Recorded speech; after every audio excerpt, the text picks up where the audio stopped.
there's at least 6 or 7 different systems that we're consolidating into HubSpot. So if you think of it like a dam, a water dam, right? And you're like, oh, well, there's a hole, and then here's a hole. And at some point you have all your fingers and you're like, I should probably come up with a better overall solution so that I don't even need to be here anymore.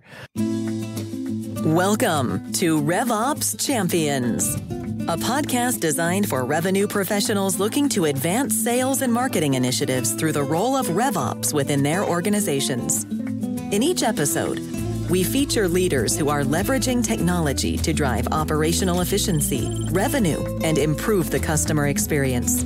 Listen in and learn how to become a better RevOps leader within your own organization. Let's get started. I'm very excited today to have Rob Williams from Everymeal with you.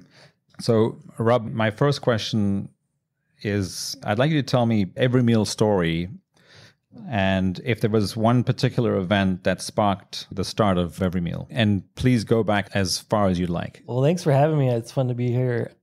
The sort of key moment that I remember and that I like to share with people is, this was back in 2010. Everymeal didn't exist yet. We had no idea to do anything like this. And the principal at Sheridan Elementary School, which is the school we started at here in Northeast Minneapolis, came and said to us, me and another guy from the church I actually attend, and said that the kids at our school are taking extra food at lunch on Fridays. They're sort of, sneaking food into their pockets. They are also having behavior issues leading up to the weekends. And then on Mondays, they're just kind of sluggish until they get some nutrition in the system. And the principal turned to us and she said, I talked to these kids and they don't have food on the weekends. That's the issue. So they're facing this instability leading up to the weekend, which is causing those behavior issues. And then, obviously that's why they're taking foods. They have something to eat on the weekends. Mm-hmm. And then they're sluggish because they don't have nutrition in their system on Mondays from the lack of nutrition over the weekend. And she said, is there anything you can do to help these kids in my school? Right. And for me, how do you say anything other than we'll try to do something, which is what we said. We didn't know what to do. We didn't have an idea at that moment, but we said, yes, we'll do something. We'll figure something out. And essentially we said, well, how about we buy food, put it in bags and give it to kids at the end of every school week to take home for the weekend. So we started in 2010 with 27 kids at kindergarten at Sheridan Elementary School. So that's how it all began, with those 27 kids. Wow, great. I love that. When you think about it, though, something must have prepared you for being able to step up in that moment. So there's, something that must have happened, in your past, or something that impacted you growing up at some point. A lot of people get questions like that and are not able to act the same way that you did. So could you share with us if there was something that prepared you for that moment? Yeah, well, so my background prior to Everymeal was in logistics. So I worked for an international logistics company. We like to say like travel agents for freight kind of thing. So moving all the pieces around and getting, everything, this microphone from wherever you bought it from overseas, getting it here and that kind of thing. So, and really that question, as we looked into it more, really became not so much a supply problem as far as what the solution was, but more of a distribution problem. Or a logistics problem. Yeah. So there's plenty of food in existence in Minnesota, in the Twin Cities. It's just that those kids didn't have it in their homes. So the kids that needed it didn't all have that supply of food. It wasn't that there was a lack of supply, it was that it wasn't in the right places. So our solution is really a logistical solution where we organize this big network. We have 350 plus schools and sites that we distribute the food out to the kids. And, a warehouse full of food, and the trick or the, kind of work effort on it is getting it to the schools or to the sites, to the kids' hands or into their backpacks and ultimately into their homes and their bellies. That's the logistics of getting it so that those kids can consume it. Right. So going ahead now, you've been doing this for over 10 years, right? Yeah, that's crazy. Yep.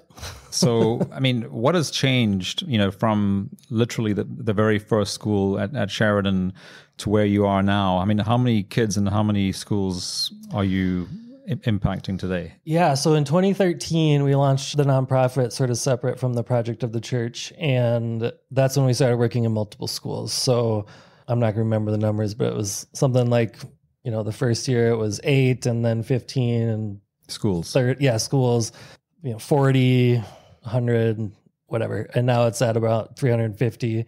Going into next school year, we're actually pushing to add 200 more schools. So it'll be about 550 schools, and that'll cover about 35 to 40% of all the kids in the state of Minnesota will have access to our weekend food program through those 550 schools. And wow. I mean, a lot has changed. The biggest thing probably is I have smarter people working for me than I am, and they know how to do their jobs way better than I do. And, they're experts in their fields. Our leadership team that run our different departments, they're really the knowledgeable ones. And I offer my support to them as best as I can in different ways, help spread the word about what we're doing, and also just share the issue of child hunger, because a lot of people don't know it as an issue, or if they do, they think it's in, whatever neighborhood they've kind of deemed as the poor neighborhood. But it's actually in every public school in the state of Minnesota has kids facing food insecurity. Really? Every school? Mm-hmm. And the 550 schools that you'll be at next year, are those all in Minnesota? Those are all Minnesota schools. Yep. So it's across 37 or 38 different school districts. And it would be open to every school in all of those districts. Right. And sort of looking ahead, I mean, how many schools do you think you'll get to in the next 3 years? Yeah, well, so our goal and really what we're striving forward towards, and our staffing up actually as we speak, I was just working on the job description before I came over here, but is really connecting with all the other backpack programs or weekend food programs in the state of Minnesota. So there's, none of them are as large as we are, but there's ones in different parts of the state, and connecting with them, learning from them, offering whatever learnings, teachings we might be able to offer, even food sourcing potentially, and just kind of tracking what's going on in the state. Where are there existing programs? Where are there gaps? And, kind of prioritizing those gaps. And the goal of that is by 2028 is to have a weekend food program offered to every school in the state of Minnesota.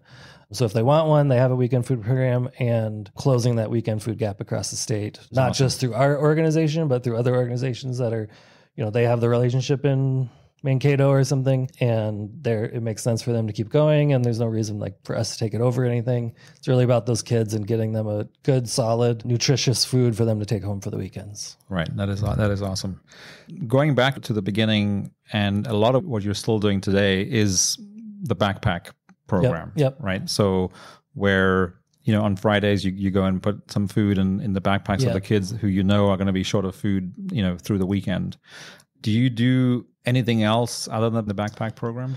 Yeah, so the backpack program, we call it a weekend food program because they used to be actual physical backpacks that people would provide separate from the kids' current backpacks, and that's not a very discreet way to give food to kids. So we say weekend food to kind of to delineate across those that idea of what the programs are like. But yeah, it's a backpack program, weekend food program. And we have some produce programs in the summer. We call it Grow and Give. So we have a garden. There's a few other community gardens in the Twin Cities. They're about 6,000 square feet or so each. And we collect that produce and give it out to kids at Head Start programs, which is typically lower income kids. And then also in partnership with the Roseville Public Schools. That's where our warehouse and office is located, is in the city of Roseville here in Minnesota. And that's probably our biggest other program. We also utilize our bags in other ways other than just our bags of food, meal bags in other ways than just the weekend food program, in other, programs that might have kids that are a main part of their program. So think like a summer YMCA kids program, serving a lot of lower income kids so that they can have food in the summers. We do summer programming where we partner with, there are some schools open in the summer, so we do our backpack program there, but then also, parks and rec and libraries and those kinds of things where the kids are located, because again, it's a logistics problem. So that part of the problem is finding where the kids are so that you can get them the food. Right.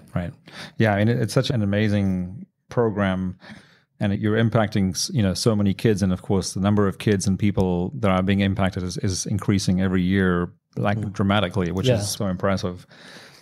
But I'm guessing, along the way, it hasn't always been easy. I mean, can you, if you think back, what were some of the challenges you had in the early days to sort of get your distribution up and running? For sure. Well, I mean, first of all, I wasn't a nonprofit professional. I didn't know how to run a nonprofit.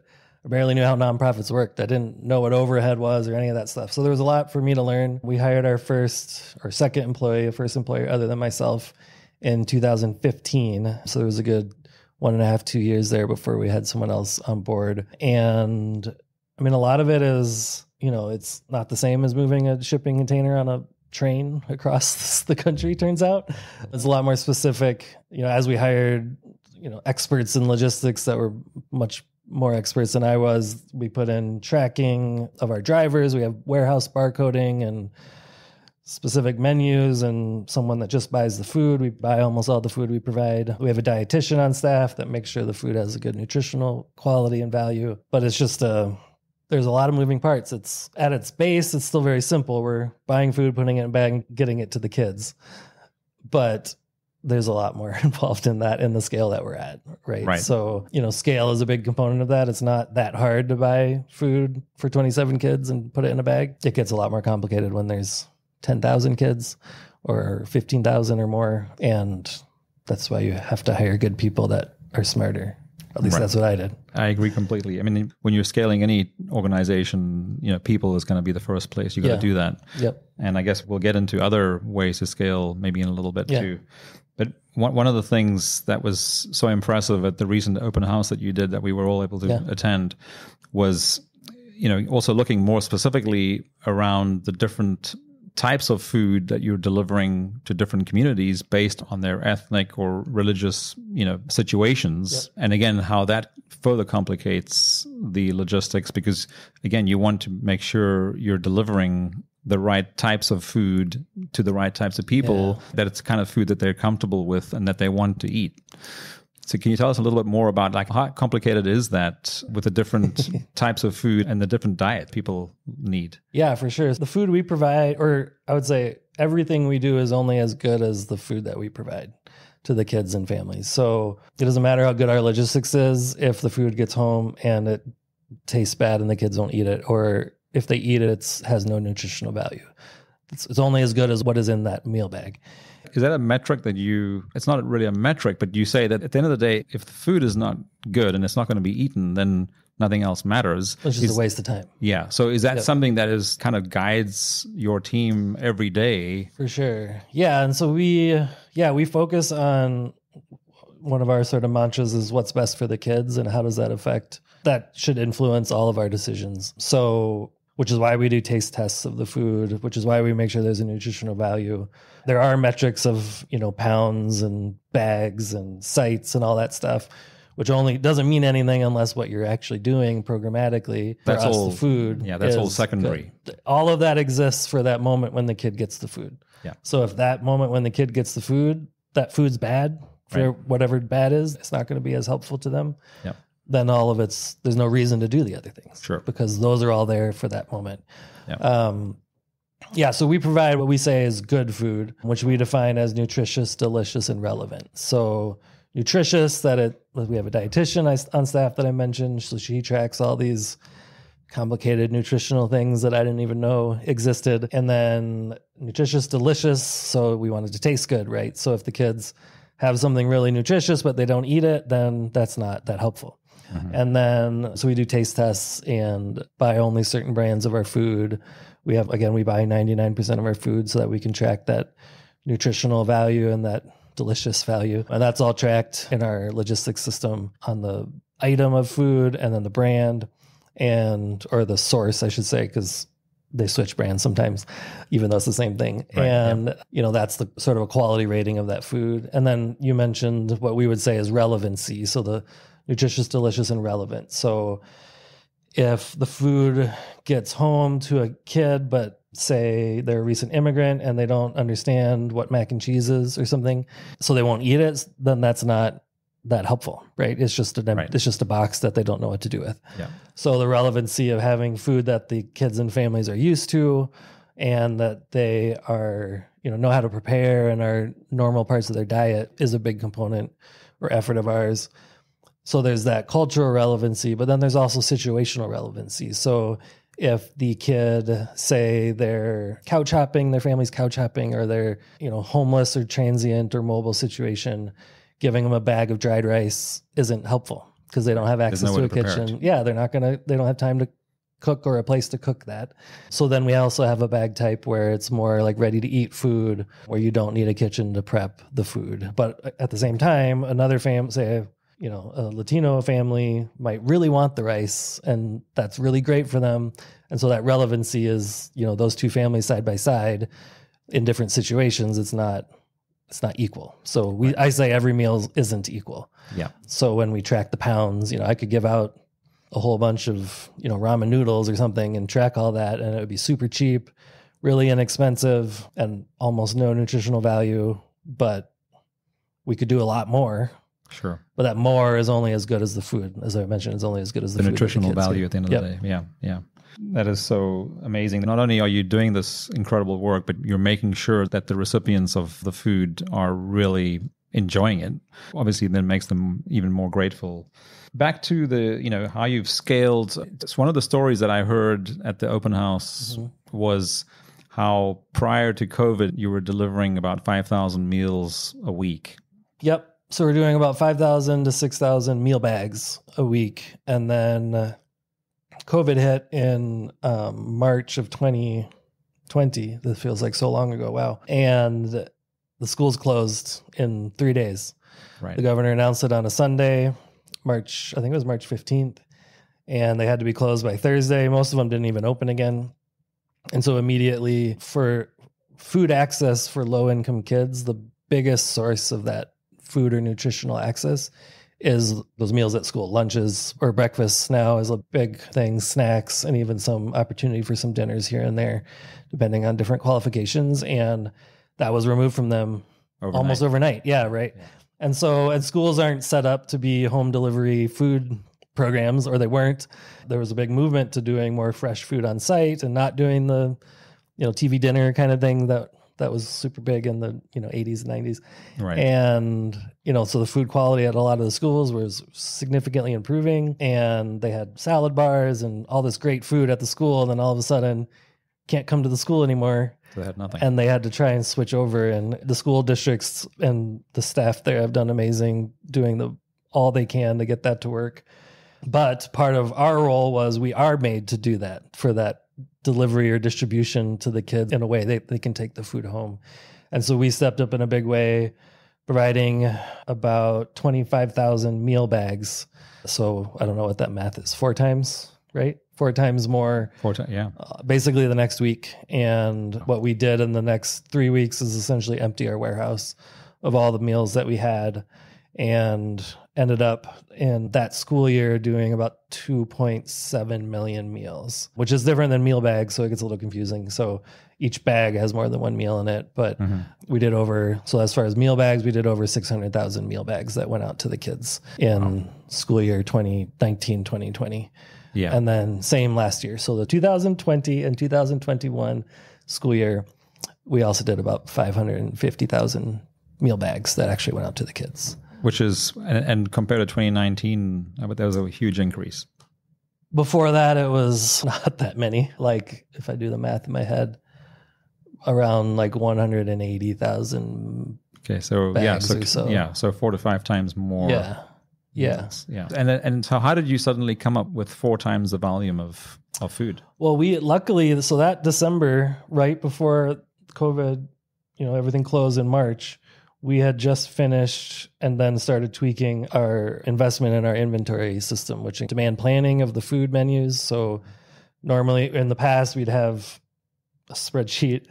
And now when I think about it, I was like, how did we do anything with spreadsheets only? But we had a spreadsheet, and, we're going to make these meals, these bags, we're going to assemble these bags. And so we need this food, and we've got 2 weeks to get it here, which is crazy. And doesn't really give you the opportunity to certainly, get the best prices or kind of wheel and deal a little bit with the vendors.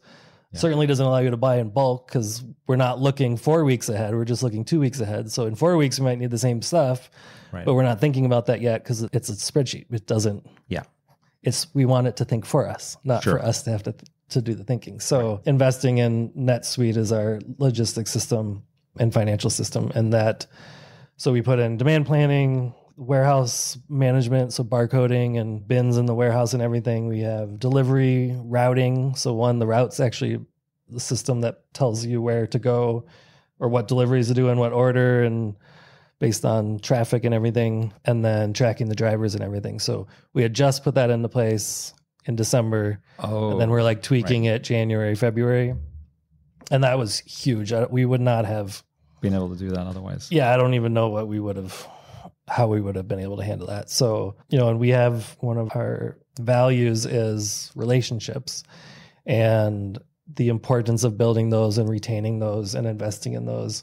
And that was huge in that moment where it was sort of all hands on deck. We called Penske, who was where we lease our trucks, and we're like, can we have a truck for a month for free? And they gave us a truck for a month for free. We got awesome. Extra pallet jacks from people and all kinds of, the community really rallied to be able to respond to that need with, all of a sudden we needed more equipment, right? So as well as food. So we're buying food, and then we need more storage space. So the company that was moving down the road had some warehouse space, and the Mall of America gave us the second floor of the old Bloomingdale's to store food. So it was, the infrastructure scale was not planned, and, we couldn't just buy a building or something. So, yeah.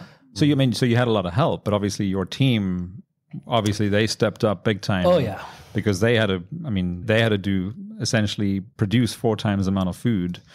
Yeah, with a lot of great help and donations and what have you from the community, whether it was trucks or storage space or whatever. But your team, obviously, they stepped up, did a lot of extra hours. But I guess this is where you're talking about the systems that you put in place. Obviously, without those, you wouldn't have been able to, get people to work 32 hours a day. Well, they would have been working a lot. They just would have probably been doing more work than they needed to do, right? Because we wouldn't have known that we needed to do this there tomorrow. And so you'd go deliver next door. Right. Yeah. And so, our team, this is really where the sort of other duties as assigned comes in, or, we're a team, and sometimes you do stuff across departments, and everyone was doing, felt like everything. So, people were delivering food in the van that weren't drivers or logistics people at all. There were people running volunteer events.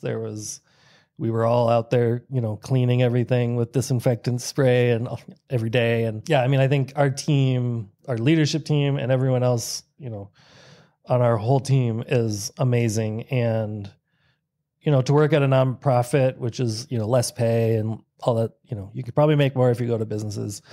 The sort of mantra is, well, you must really care about the mission, which they do for sure. And that's in general accurate, but to really see that in play. Mm-hmm. And there's no other reason that you're here, on a Friday night at 11, other than you care about the mission, because like, you don't have to be here. We told, we were like, this is optional, those kinds of things where it's like, we have to do this. We have to switch the whole warehouse around in a day because we need more space or whatever. And really seeing the team step up into those tasks, I would say, or roles that were nothing that they were, a lot of times, nothing that they were hired for. Right. And it was just like, well, you can't go out to the schools anymore. So now can you do this? And really just stepping up, and the amazing, because we had to manufacture all those bags too. Right. Like we put them all built together. Them, right? So assemble them and everything. So that was a huge volunteer effort and staff effort and everything as well. Right. In the middle of a pandemic when you shouldn't congregate. There's just lots of complications. Yes. No, I mean, it's incredible what you managed to do, where you're growing exponentially because of the need, but then you also have all these additional challenges because of COVID, but also not having space, not having sufficient trucks, et cetera, et cetera. And then, you had people doing double duty, doing things that they shouldn't have been doing. But I'm guessing now, a year later or a year and a half later, you've organized things and you've got more systems in place. And that, which is also, how we ended up meeting. Yeah. Was because as you were looking to scale your systems, because there's only so much that people can do at the end of the day. And if you want to continue to scale, you obviously need to start creating some systems. That includes, which was really interesting to see in your warehouse with, the automatic pallet wrapper and things like that. And of course, what you refer to as the barcoding system, it's clearly a lot more than just a barcoding system. You scan stuff. I don't know how to use it anymore. Right, exactly. I used to know. But then, of course, on the sort of the things that you don't see, which is the technology that we work on, is how do you, integrate all the technology that runs the team, runs the people, runs the systems. So you well, you, I guess, got to a point where whatever technology we were using before, from what we typically refer to as, marketing and sales technology, CRM, et cetera, because of your growth, you'd outgrown what you were using before. And then somehow we connected, and now we're working together, which we, of course, are very happy about.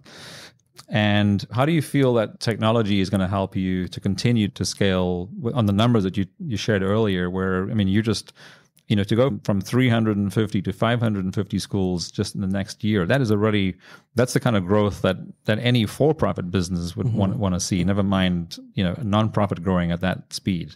So what is the technology that you think you will continue to keep using, and how do you think about technology making you more efficient? Yeah, well, I think if any organization, well, our organization put in place a lot of technologies to solve problems on their face, right? So, well, we need to email people. Okay, let's get MailChimp. Oh, we need to track all the donors. Okay, let's do this. Oh, we need to be able to post on different social medias. Okay, well, let's get this. Right. And we want to send a video. Okay, this is, so there's, I don't know, there's at least 6 or 7 different systems that we're consolidating into HubSpot. So if you think of it like a water dam, right? And you're like, oh, well, there's a hole, and then here's a hole. And at some point you have all your fingers, and you're like, I should probably come up with a better overall solution so that I don't even need to be here anymore. And that's really where HubSpot came in. And we did an extensive search of all the big different systems. Software options, yeah. And not that the other ones are bad or whatever, but this worked best for our needs, and we're really excited about it. And it's been great to work with your team. Little plug here at Dynamico. Thank you. Yeah. So, and I would say, and I actually told this to your wife, I think, that the reason we chose the software because it was the right software or system for us. Mm-hmm. The reason we chose Dynamico is because every vendor I've ever used tells us they're on board with our mission. Like, it's a nonprofit. They know the sales pitch. Mm-hmm. Most of them don't actually. And I'm pretty good at telling the difference. And it's fine. They don't have to necessarily to do a good job. But the reason that we chose Dynamico is that it was very clear that you shared our mission and the value of it in our community. And not that necessarily changes your work or the skill that your staff or team brings, but that relational component or partnership component was just huge for us because it does in the end make a difference. Probably you're more caring about figuring out what processes we need and that kind of thing. And so, that was the big selling point for us, everybody. Yeah. But yeah, so the systems, if you, like I said before, like you want the system to think for you so that you can do the parts you need to do. So in the case of like engaging with a donor, for instance, we had, the email system, a video system, a donation tracking system, the social media system, and none of them talk to each other at all. I guess the email one did with the donor database, but sort of. And I couldn't see if I went into our donor system and said, show me, Joe Schmo's history with us. What are they interested in? How have they engaged with us?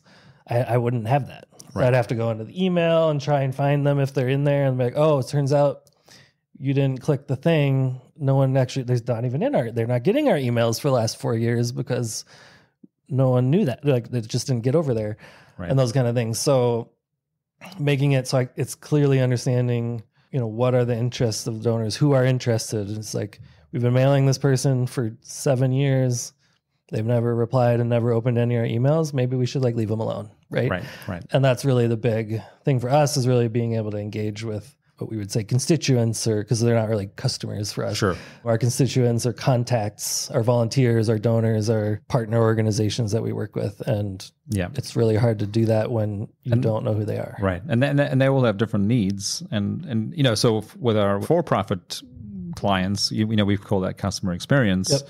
In your case, it really is just, communication with your donor base and every other stakeholder who will impact your business, one way or another. And if you don't have an integrated system where the data from everything that they're doing flows into one, what we call, single source of truth, which is kind of at the center of why we do what we do with, it's not about HubSpot or any software. It's about having all your technology integrated so that all the data from your constituents or customers, in the case of a nonprofit or for-profit, that they all go into one place, that you're able to make better, faster decisions and communicate with them in a way that they feel like they need to be communicated with. Yeah, and there's always, and that takes a commitment to do that, right? Financially, staff time, headache of thinking about how the, internal IDs transfer, whatever. Sure. That's why we have you guys. But I feel like no company probably, once our organization starts and has all their software needs in place, right, for the next 10 years or absolutely 2 years. Yeah. And I mean, if they do, great. But at some point it's like, okay, this is a mess. Everything was working. There wasn't like a red flag or a big problem. Sure. It was sort of functional. But, there's mistakes here and there, like people aren't in the email list, or someone asked not to get mail anymore, but we marked it in one and not the other one, and things like that, where it really just ends up taking more time than it would to just commit to it. And you have to find the right timing. And sometimes, I'm not an expert on timing of transitions, which you guys are much more than I am. But at some point you just got to do it. Right. And it costs money, but it's cheaper in the long run, easily. So it's really just more upfront, and you save, and sure, you could hire a whole other staff person for some of this stuff. And well, you have the savings, the fat fingers, with the exactly. bad data and everything. Yeah. So you have the savings on the one hand, but you also have the additional opportunities for revenue, because you're giving people what they want when they want it. Yeah. So you have the top line and the bottom line, right? So you've got your inbound marketing and whatever, and just increased presence and time and knowledge of what's going on, and getting people in, bringing them into the family, if you will. Right. And then navigating them through the process. So if someone signs up right now, pre-HubSpot, which HubSpot isn't up and running yet, if someone signs up for an email list, then they're just on our email list. I don't think they even get like a thanks for joining our email list. Right. Email, right. Yeah. Which isn't really nice of us, right? Sure. And certainly isn't good. We're not moving them towards other ways to get further involved. Yeah. Which is where that top line comes from. But that's a very common challenge, right? And in many facets of life, we all very familiar with the term, if it ain't broke, then don't fix it. Yeah. But it comes a point where it does feel broken, and then that's time to fix it, right? Well, it's that none of it's broken, but it's 5 different bikes. Right? Like, well, all the bikes work, they just don't work together. And you're like, well, you just need a car or something. I don't know, something better that works, puts them all together. Yeah. But I think from what I'm hearing in your particular situation, the part that was broken was, if you feel like you're emailing somebody who doesn't want to be emailed, or you're not emailing somebody who does need to be emailed so that you can continue to grow at the pace that you're trying to grow, that's a problem. And that needs to be fixed. Yeah. We'd have people give us, how much of this I should share. People would give us like $5 or $10 grand, and we sent them a receipt. But no, thank you. Yeah. And it's just, I never saw it. The right people didn't see it. It's just in a list of 20,000 names in a basically online spreadsheet is what our old donor database was. But of course, when you're growing at that pace, those kind of things fall through the cracks, but eventually you've got to fix them. And because what we call, we talk about I think you and I talked about the flywheel concept, which is another, HubSpot concept, where, those things create friction in your flywheel, and your flywheel is what makes your business or your organization grow more predictably, more efficiently, more easily. Yeah. And those kinds of things, they add friction to your flywheel. And your flywheel is essentially, in your case, your constituents, how they feel about their relationship with your brand. Yeah. And if they feel like it's sticky, or there are sharp edges or whatever, that's a problem. And until you fix it, your flywheel is not going to spin any faster. Yeah. And for us, again, the problem with any of that not working, or the flywheel being unbalanced or sticky, or constituents not donating to us again, or a school partner feeling neglected because we never said thank you when we obviously should have, or all those things, is that less kids get food. Yes. And that's always your so it's not sales numbers for us. There's a revenue, there's top and bottom line, but the revenue and expenses, what's in there is purchasing food and getting that food to the kids. And so the more expenses we spend on, on these 7 different systems, or staff time we spend on that, could be spent on getting food or engaging with partners at a school or something. Right. And so it's mission critical. It's, for profit, it's business critical. These are, core assets of the organization, and it's a lot harder to get new donors, and I'm guessing it's a lot harder to get new customers than it is to retain them. Yeah. Although what's interesting though is, with working with both nonprofits and for-profits, it's interesting to see how so many more for-profits are starting to think more like nonprofits. Yeah. Versus the other way around. I mean, so you have a for-profit background and you've put that to incredible work at every meal. But from a communication perspective, a lot more for-profits are starting to think more like nonprofits about how they take care of their constituents, even though they call them customers. Right. Which is an interesting development, and a lot of people compare it to, how the Europeans are different to the Americans kind of thing. It's more that sort of nonprofit way of thinking, whereas, in the US, things are a little more, it's more based on money, historically. But that's starting to change because for-profit businesses have realized that, if you don't give people what they want, then things start breaking down and start slowing you down. It's brand loyalty, right? And I mean, I don't know as much about how businesses work in Europe and that, but what I see a lot in America business is the like one and done sale. Yeah. There's no long-term hope even necessarily. Right. And it's just like, we're selling this thing and next month we're selling another thing. Yeah. And, we have a list, but it's really about the clickbait on Facebook. Right. Yeah. No, and I'd probably add that graphic to the show notes for this episode, which is, where the customer is the afterthought is the typical, sales funnel, right? Marketing does their thing and then sales does their thing, and you end up with a customer plopping out the bottom of the funnel. Yep. And then they go back and try and find the next customer, but they forget about the one that they just created, which is where all the value is. Yeah.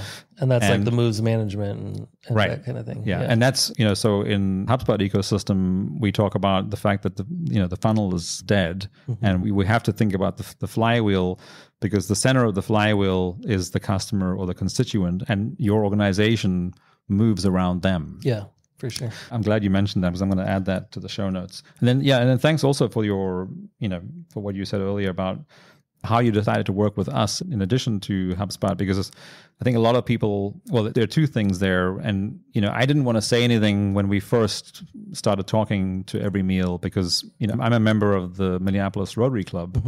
And last summer, because we had to cancel our meetings because of COVID, we all pay every week. We pay monthly to have meals every week during our meetings.